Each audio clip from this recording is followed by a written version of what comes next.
J'ai eu ce matin le plaisir de participer à un panel qui traitait de la relation entre les entreprises et l'État, du point de vue bien sûr des attentes des entreprises, sur les évolutions espérées de l'action de l'État, et en sens inverse des attentes de l'État par rapport à nos entreprises.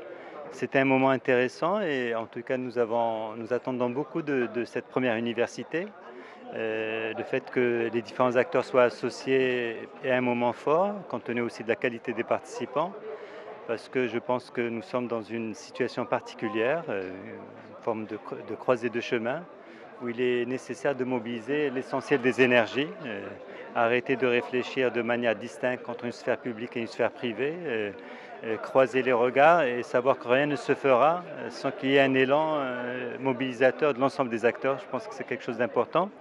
J'ai eu à mettre en exergue les espaces de progrès qu'il faut encore, en tout cas, emprunter pour aller vers une action publique efficace, tant du point de vue de la gouvernance, de l'État exemplaire, de la mise en œuvre de politiques de suivi et d'évaluation, avec une obligation de résultat, et l'ensemble des dimensions sur lesquelles nous devons aujourd'hui avancer en optimisant l'investissement public, en prenant mieux en charge la dimension du capital humain, en ouvrant une perspective à notre jeunesse et en accompagnement.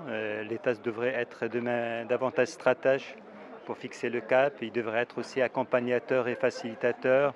Il devrait être régulateur, s'assurer que les conditions de mise en œuvre de la concurrence fonctionnent de manière saine pour l'ensemble des opérateurs économiques. Il doit être aussi protecteur et veiller à ce que le vivre ensemble soit préservé dans notre pays, veiller à la dignité de nos concitoyens. Et en sens inverse, bien sûr, le message était de dire à nos amis de la CGEM, il est temps aussi de sortir d'une posture empreinte d'attentisme. Il faut croire, il faut qu'on retrouve ensemble l'enthousiasme.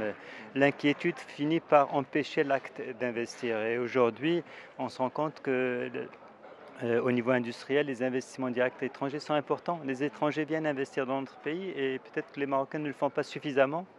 Et je pense qu'est venu le moment, parce que ça se joue maintenant, qu'on se remette tous au travail, chacun dans son domaine, nous pour être plus efficaces, pour accompagner davantage, et les entrepreneurs pour bien entendu revenir vers l'investissement, ouvrir un nouvel horizon. Je pense que c'est quelque chose d'important et nous devons ensemble faire en sorte que demain soit meilleur qu'aujourd'hui. C'est un challenge important qui nécessite bien sûr que les postures changent et qu'on ait un autre regard les uns sur les autres et qu'on travaille avec cette idée qu'il y a une communauté de destin et que l'avenir de notre pays dépend de nous tous collectivement.